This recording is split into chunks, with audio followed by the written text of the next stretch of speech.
नमस्कार मित्रांनो.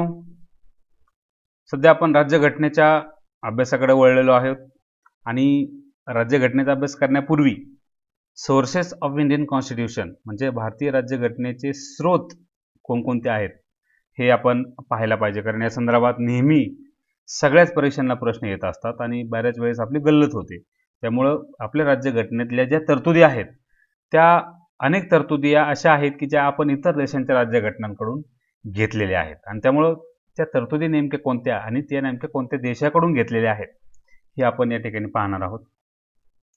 आपल्या राज्यघटनेची निर्मिती प्रक्रिया कशी सुरू झाली आपल्या सर्वांना माहीत आहे. जनरली आपण म्हणतो की 1946 पासून राज्यघटना निर्मितीला सुरुवात झाली. मात्र त्याही अगोदरपासून राज्यघटनेसंदर्भातल्या निर्मितीची प्रक्रिया सुरू झाली होती असं आपण म्हणू शकतो किंवा त्याला तशी काही घटना कारणीभूत ठरल्या होत्या. 1922 मध्ये महात्मा गांधींनीच असं वक्तव्य केलं होतं की भारतीय संविधान भारतीयांच्या इच्छेनुसार असेल. पुढे 1924 साली मोतीलाल नेहरूंनी ब्रिटिशांकडे संविधान सभा निर्मितीची मागणी केली. त्याच मोतीलाल नेहरूंनी 1928 साली नेहरू रिपोर्ट सादर केला आणि त्यात भावी राज्यघटना कशी असेल याची एक झलक दाखवली. 1929ला लाहोर अधिवेशनामध्ये संपूर्ण स्वराज्याचा ठराव संमत केला आणि स्वदेशी राज्यघटना निर्मितीचं उद्दिष्ट असल्याचं घोषित केलं. 1933 मध्ये सुद्धा राष्ट्रीय काँग्रेस कार्यकारिणीने लोकनियुक्त घटना समितीचा एक पर्याय मांडला होता. 1938 मध्ये घटना समितीचा परत एकदा पुनरुच्चार करण्यात आला की ज्यामध्ये भारतीय असतील. भारतीयांनी लिहिलेली राज्यघटना आम्हाला हवी अशा पद्धतीचा तो आग्रह होता. 1940ला दुसरा महायुद्ध सुरू झाल्याच्या पार्श्वभूमीवर 8 ऑगस्ट रोजी तत्कालीन व्हायसरॉय लिंगलित गो यांनी ऑगस्ट ऑफर मांडली. त्या ऑगस्ट ऑफरमध्ये हे इनडायरेक्टली मान्य केलं की भारतीयांसाठी आता नवीन घटना समिती अस्तित्वात आणली जाईल. पुढे 1942च्या क्रिप्स मिशनने भारतीय संविधान निर्मितीची जबाबदारी ही संपूर्ण भारतीयांचीच असेल हे मान्य केलं आणि त्यानंतर आलेल्या कॅबिनेट मिशनच्या किंवा त्रिमंत्री योजनेच्या शिफारशीनुसार भारताची घटना समिती तयार करण्याची पद्धत ठरली. त्यामुळे आपल्या राज्यघटनेची जी प्रक्रिया खऱ्या अर्थाने सुरू झाली किंवा कोणत्या शिफारशीनुसार घटना निर्मितीची प्रक्रिया सुरू झाली हा प्रश्न नेहमी येतो. तर त्रिमंत्री मिशन किंवा कॅबिनेट मिशन. मग कॅबिनेट मिशनच्या शिफारशीनुसार जुलै 46 मध्ये निवडणुका झाल्या आहेत. 389 सदस्य या घटना समितीत सगळे असणार होते. त्यापैकी प्रांतांचे 296 म्हणजे गव्हर्नरच्या कंट्रोल खालच्या प्रांतांमधून 11 आणि 11 प्रांतांमधून 292 आणि उच्चायुक्तांच्या प्रांतांमधून 4 प्रांतांमधून 4 सदस्य प्लस संस्थानिकांचे 93 असे 389 प्रतिनिधी हे या ठिकाणी निवडले जाणार होते. निवडणुकीचा निकाल लागला. 212 जागा काँग्रेसला मिळाल्या, मुस्लिम लीगला अवघ्या 73 जागा मिळाल्या आणि इतरांना 11. एकूण 296 जागांसाठीच मतदान झालं. 93 जागांसाठी काही मतदान झालं नाही कारण ते संस्थानिकांचे होते आणि ते संस्थानिकांनी स्वतः नियुक्त केलेले होते. त्यासाठी निवडणुका झाल्या नाहीत. या निवडणुकीनंतर मुस्लिम लीगला ज्यावेळेस असं लक्षात आलं की आपल्याला खूप कमी जागा मिळाल्यात त्यावेळेस मुस्लिम लीगने मग घटना समितीच्या बैठकांवर बहिष्कार टाकण्याचा निर्णय घेतला. घटना समितीची पहिली बैठक 9 ते 23 डिसेंबर 1946 दरम्यान दिल्लीतल्या सेंट्रल हॉलमध्ये झाली. पहिल्या बैठकीला 9 महिला सदस्यांसह 207 सदस्य उपस्थित होते. असे प्रश्न आता यायला लागले काही दिवसांपासून. मुस्लिम लीगच्या सर्व सदस्यांनी त्यावर बहिष्कार टाकलेलाच होता. पहिल्या बैठकीमध्ये ज्येष्ठ सदस्य सच्चिदानंद सिन्हा यांची घटना समितीचे हंगामी अध्यक्ष म्हणून निवड झाली आणि त्यानंतर मग 2 दिवसांनी 11 डिसेंबर रोजी डॉक्टर राजेंद्र प्रसाद यांची कायमस्वरूपी अध्यक्ष म्हणून निवड करण्यात आली आणि या घटना समितीचे सल्लागार होते BN राव. जसं आपण मागच्या व्हिडिओमध्ये पाहिलं की 13 डिसेंबर 46 रोजी पंडित जवाहरलाल नेहरू यांनी ड्राफ्ट रेझोल्युशन मांडलं उद्दिष्टांबाबतचा ठराव आणि त्यालाच पुढे 22 जानेवारी 47ला मान्यता मिळाली. हाच उद्दिष्टांबाबतचा ठराव आपण आता प्रस्तावना म्हणून ओळखतो. पुढे ऑगस्ट 47 मध्ये देशाची भारत आणि पाकिस्तान अशी फाळणी झाल्यामुळं घटना समितीतले सदस्यही कमी झाले. 229 प्रांतांचे आणि संस्थानांचे 17 असे 299 सदस्य उरले आणि पुढे 14 ऑगस्ट पासून भारत म्हणजे ज्यावेळेस स्वतंत्र घोषित करण्यात आला तेव्हा त्या दिवसापासून आपली घटना समिती ही संसद म्हणून काम करायला लागली आणि तेव्हापासून ती सार्वभौम बनली. आता या घटना समितीच्यासाठी वेगवेगळ्या 22 समित्या नेमलेल्या होत्या. त्यापैकी सगळ्यात महत्त्वाची समिती म्हणजे ड्राफ्टिंग कमिटी. मसुदा समिती 29 ऑगस्ट 1947 रोजी या समितीची नियुक्ती करण्यात आली आणि यामध्ये त्यांचं काम मुख्य होतं की राज्यघटनेचा मसुदा तयार करायचा म्हणून ही सगळ्यात महत्त्वाची समिती मानली जाते. अर्थातच या समितीचे अध्यक्ष होते doctor Babasaheb Ambedkar. N Gopalaswamy Iyengar, अलादी Krishnaswamy Iyer, doctor Kanhaiyalal Munshi, Syed Mohammed Sadulla, N Madhavrao की जे मित्तल यांच्या राजीनाम्यामुळे त्या ठिकाणी आले होते, आणि टी कृष्णमाचारी जे डी खेतान यांच्या मृत्यूनंतर त्यांची नियुक्ती झाली होती. तर या मसुदा समितीने आपली घटनेचा ड्राफ्ट तयार केला. 4 नोव्हेंबर 48ला प्रथम वाचन, 15 नोव्हेंबर 48ला द्वितीय वाचन आणि 14 नोव्हेंबरला तिसरं वाचन झालं. आणि याच दिवशी आंबेडकरांनी संमतीचा ठराव मांडला राज्यघटनेच्या, आणि 26 नोव्हेंबर 1949 या दिवशी आपली राज्यघटना स्वीकारली. त्यावर 284 जणांच्या सदस्यांच्या स्वाक्षरी आहेत. आणि 26 जानेवारी 1950 पासून राज्यघटनेची अंमलबजावणी सुरू झाली आणि भारत हे प्रजासत्ताक राष्ट्र म्हणून त्या दिवसापासून काम करू लागले. आता आपल्या घटनेचं स्वरूप पहा. भारतीय राज्यघटना जी आहे ती 26 जानेवारी 50 पासून लागू झाली. ओके, म्हणून तर तो दिवस आपण प्रजासत्ताक दिन म्हणून किंवा गणराज्य दिन म्हणून साजरा करतो. त्यानंतर भारतीय राज्यघटना ही जगातली सगळ्यात मोठी लिखित राज्यघटना आहे. सगळ्यात मोठी आहे आणि लिखितही आहे. त्यावेळी तिच्या 395 कलम होती, 22 भाग होते आणि 8 परिशिष्ट होते. आता खरं तर कलमांची संख्या अजूनही बदललेली नाही. कुणी काही ठिकाणी पुस्तकांमध्ये दिलेलं असते की आता 450 कलम झालेत वगैरे वगैरे, पण कलम 395च आहे. 396 कलम काय ऍड झालेलं नाही. हां, उपकलम आहेत. जी काही घटना दुरुस्त्या करून जी काही कलम वाढलेले आहेत ते उपकलम म्हणून, म्हणजे मूळ कलमांची संख्या मेंटेन करण्यासाठी कलमांची संख्या न वाढवता उपकलम, ज्या ज्या कलमात दुरुस्ती होईल त्या ठिकाणी उपकलम जोडलेले, त्यामुळे उपकलम आहेत ते कलम 395च आहेत अजूनही. हां, भाग वाढले 25 आणि 12 परिशिष्ट त्यामध्ये आता आहेत. पूर्वी 8 होती आणि आतापर्यंत 104 घटना दुरुस्ती आपल्या राज्यघटनेत झालेल्या आहेत. हे या ठिकाणी महत्त्वाचं आहे. आता राज्यघटनेत आपल्या परिशिष्ट आहेत 12 परिशिष्ट. ही परिशिष्ट सुद्धा लक्षात ठेवण्यासाठी एक क्लुप्ती आहे, कारण परिशिष्टचा जो क्रम आहे किंवा परिशिष्ट कोणत्या परिशिष्टात कसला विषय आहे या संदर्भात परीक्षेला यापूर्वी प्रश्न येऊन गेलेले आहेत आणि परत येऊ शकतात. म्हणून एक वाक्य लक्षात ठेवायचं, टीयर्स ऑफ ओल्ड पीएम.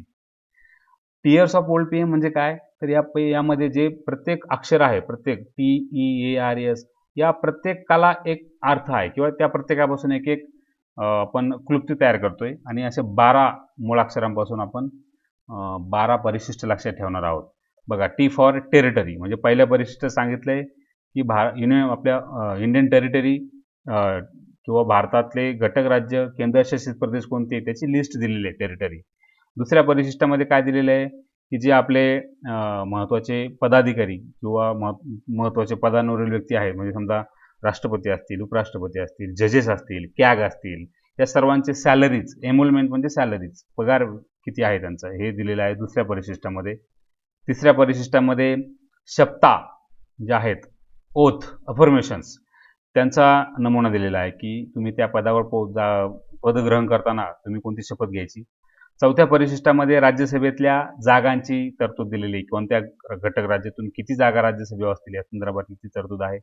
5व्या परिशिष्टामध्ये प्रोव्हिजन्स अशा आहेत की शेड्यूल्ड एरियासाठी, समजा साधारणपणे शेड्यूल्ड एरियाज आणि शेड्यूल्ड ट्राईब्स ज्या आहेत त्यांच्या प्रशासनासंदर्भातल्या ह्याच्यामध्ये तरतुदी आहेत. 6व्या परिशिष्टामध्ये सुद्धा अदर शेड्यूल्ड एरियाज जे आहेत, म्हणजे साधारणपणे आसाम, मेघालय, त्रिपुरा आणि मिझोरम या राज्यांमधले जे ट्रिब्युनल एरियाज आहेत त्याच्या प्रशासनासंदर्भातले तरतुदी 6व्या परिशिष्टात आहेत. 7व्या परिशिष्टामध्ये 3 लिस्ट दिलेल्या आहेत, विषयांची विभागणी जी केलेली आहे, संघराज्य, राज्य, म्हणजे आपल्या केंद्र सरकारकडे किती विषय, राज्य सरकारकडे किती विषय आणि किती विषय हे दोघांची मिळून समवर्त सूचित असते, म्हणजे 100, 66 आणि 52 अशी जी विषयांची विभागणी केलेली आहे ती 7व्या परिशिष्टात आहे. 8व्या परिशिष्टामध्ये भारतातील अधिकृत भाषा, ऑफिशियल लँग्वेजेस दिलेले आहेत. सध्या 22 भाषा आपल्या अधिकृत भाषा आहेत. 9व्या परिशिष्टामध्ये लँड रिफॉर्म्स, म्हणजे जमीनदारी सुधारणा किंवा जमीन सुधारणा कायद्या संदर्भातले बरेच कायदे टाकलेले. आपल्याला माहिती आहे की 9वं परिशिष्ट म्हणजे एक कुलबंद पेटी मानली जात होती, आता नाही राहिलेली पण जात होती. का तर त्यामध्ये असे लँड रिफॉर्म संदर्भातले कायदे करून ते टाकलेले होते की जेणेकरून ते न्यायालयीन पुनर्विलोकनापासून दूर राहतील.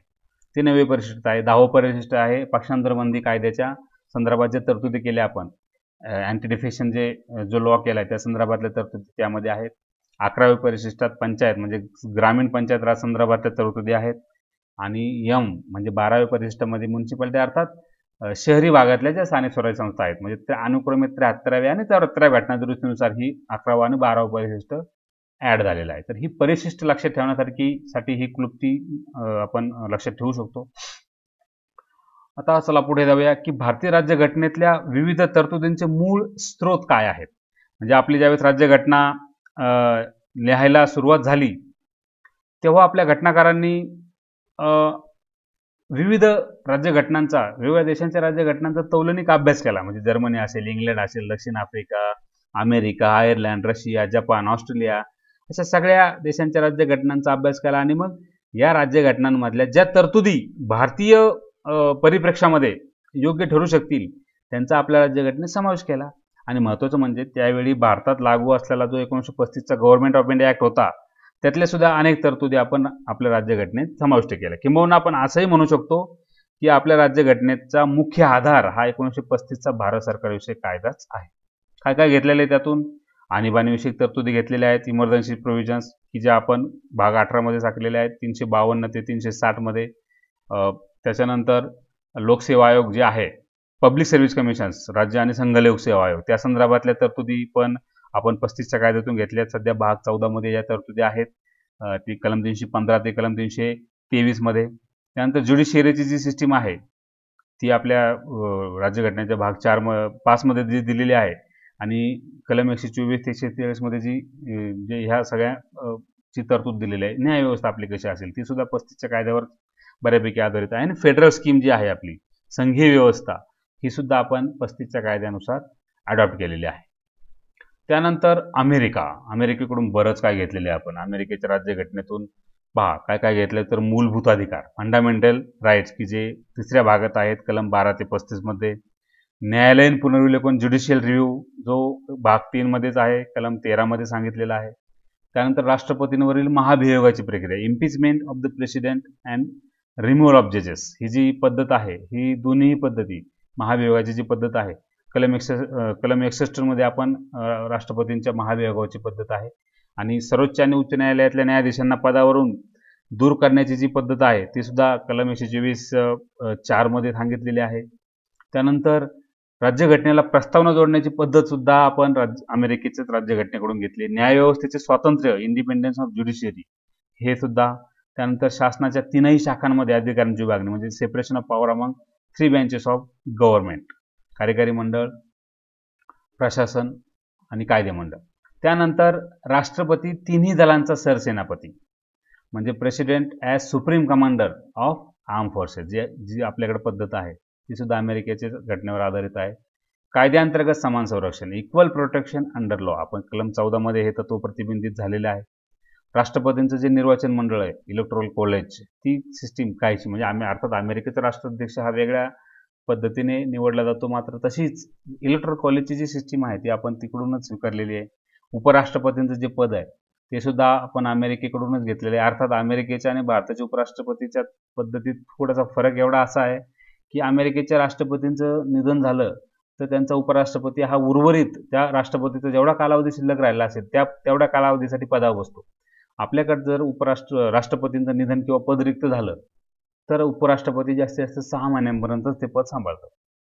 त्यानंतर उपराष्ट्रपती हा वरिष्ठ सभागृहाचा पदसिद्ध अध्यक्ष असणे हे सुद्धा आपण अमेरिकन राज्यघटनेतूनच स्वीकारलेलं तत्व आहे.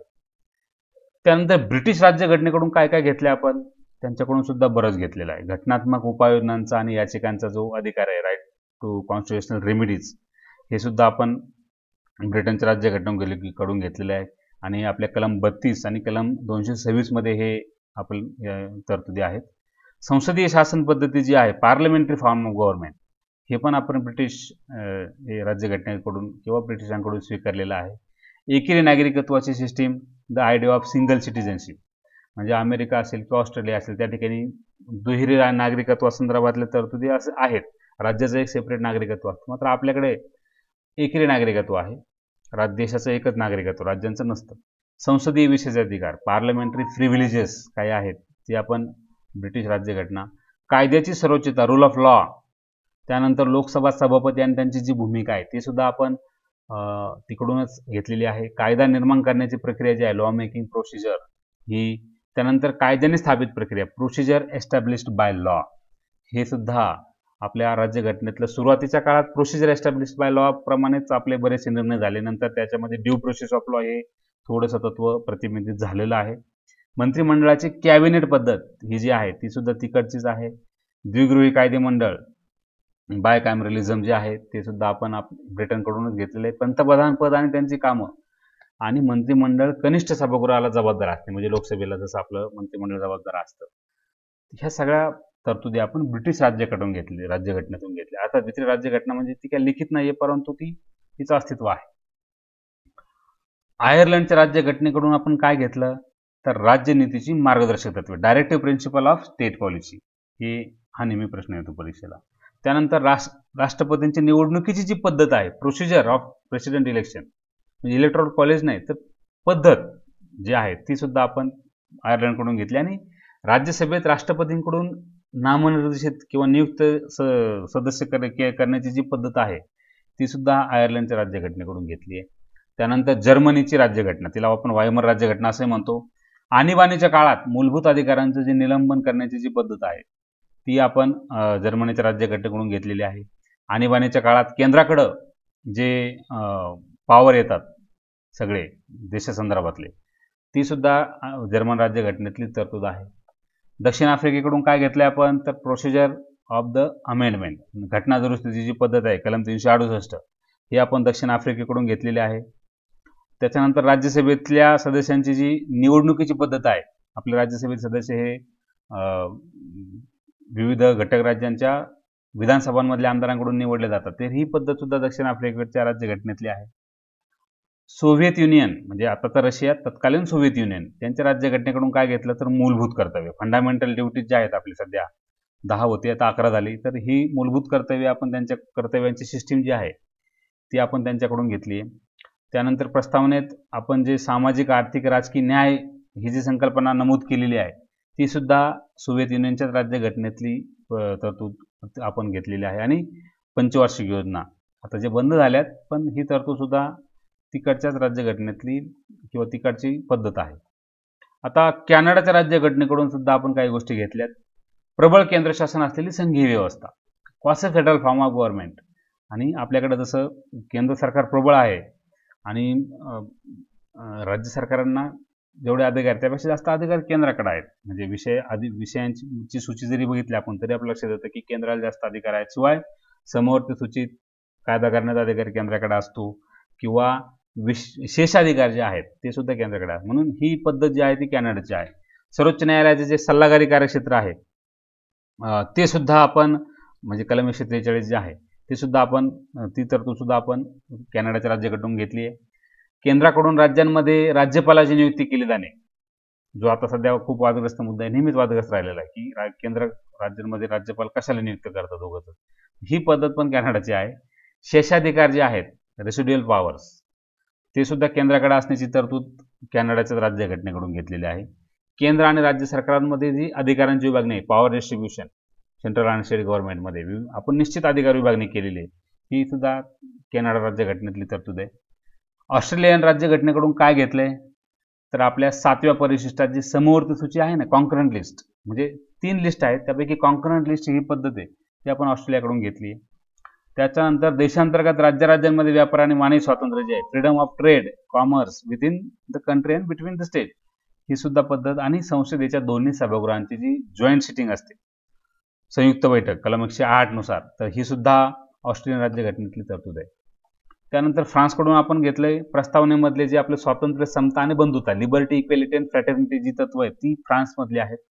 आणि गणराज्य ही जी संकल्पना आहे ती आपण म्हणतो ना रिपब्लिक ऑफ इंडिया, तर गणराज्य ही सुद्धा आपण फ्रान्सच्या राज्यघटनेत तरतूद आहे. म्हणजे आपण ब्रिटनची आणि फ्रान्सची जर तुलना केली तर ब्रिटनकडून आपण संसदीय शासन पद्धती जरी घेतली असली तरी ब्रिटनमध्ये आपल्यासारखं गणराज्य पद्धती नाहीये, तर ही आपण फ्रान्सकडून घेतली आहे.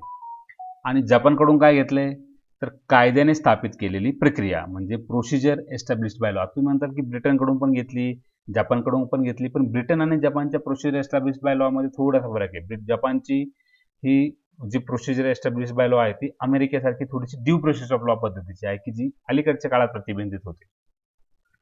मग आता एवढं सगळं झाल्यानंतर एक प्रश्न पडू शकतो की भारतीय राज्यघटना ही उधारीचं गाठोडं आहे का? इंडियन कॉन्स्टिट्यूशन अ बॉरोड बॅग असं जी टीका केली जाते ती टीका बरोबर आहे का, हा एक महत्त्वाचा प्रश्न आहे. तुम्ही कॉमेंटमध्ये लिहू शकता. परंतु माझं जर मत व्यक्त करायचं झालं तर मला असं वाटतं की हे काही आरोप खरा नाही आहे. ही काही उधारीचं गाठोडं नाही म्हणता येणार. कारण एकतर आपली राज्यघटना ही जवळपास 3 वर्ष म्हणजे 2 वर्ष 11 महिने 18 दिवस परिश्रम करून लिहिलेली आहे. त्यानंतर जरी ठीक आहे आपण त्यातल्या काही तरतुदी इतर देशांच्या राज्यघटनेतून घेतलेल्या आहेत, पण ते काही जशाच्या तशा किंवा उगाचच बळजबरी घेतल्यात आपल्याला ते सूट होत नाहीत अशा पद्धतीच्या नाही आहेत त्या. त्यामुळं घटनाकारांनी घटना लिहायला ज्यावेळेस सुरुवात केली त्यावेळेस इतर जे स्थिर स्थावर देश असतील, स्वतंत्र देश असतील, त्यांच्या राज्यघटनांमध्ये जी तत्त्व खूप चांगली असतील ती अडॉप्ट करायला काहीच हरकत नव्हती. त्याला काही उधारी किंवा कॉपी पेस्ट नाही म्हणत. आणि आपणच नाही तर अनेक देशांनी आपापल्या राज्यघटना लिहिताना ह्या इतर देशांच्या राज्यघटनांचा तौलनिक अभ्यास केलेलाच आहे. आणि त्यामुळं तसं म्हणणं योग्य नाही. आणि दुसरी गोष्ट म्हणजे आपण ज्या इतर देशांच्या राज्यघटनांकडून ज्या ज्या तरतुदी घेतलेल्या आहेत त्याचं काही आपण अंधानुकरण नाही केलेलं आहे. त्या आपल्या भारतीय राज्यव्यवस्थेत, भारतीय शासनाला, समाज व्यवस्थेत योग्य ठरतील त्याच तरतुदी आपण घेतलेल्या आहेत. आणि जशाच्या तशा पण नाही घेतलेल्या, काही थोड्याशा चेंजेस करून पण घेतलेल्या आहेत. आणि महत्त्वाची गोष्ट म्हणजे आपली ही राज्यघटना ही सगळ्यात विस्तृत राज्यघटना आहे. जगातली सगळ्यात मोठी राज्यघटना आहे. अमेरिकेच्या राज्यघटनेत तर केवळ 7च कलमं आहेत. ऑस्ट्रेलियाच्या राज्यघटनेत 128 कलमं आहेत. ब्रिटनची तर लिखितच नाही आहे. त्यामुळं भारतीय राज्यघटनेतल्या बहुतांश तरतुदी ह्या आपल्या भारतीय संस्कृती, परंपरा, राष्ट्रीय चळवळ, भारताची भौगोलिक आणि सामाजिक जी विविधता आहे त्याला अनुसरून आहे. त्यामुळं या तरतुदी ज्या आहेत, या काही तरतुदी आपल्या अशा आहेत की ज्या इतर देश कोणत्या देशाच्या राज्यघटनांमध्ये नाही आहेत. त्यामुळं आपल्या राज्यघटनेचा जो आरोप केला जातो की उधारीचं गाठोडं आहे का, तर हे तसं नाही म्हणता येणार. व्हिडिओ जर आवडला असेल तर नक्की सबस्क्राईब करा, शेअर करा, कॉमेंट करा, लाईक करा. धन्यवाद.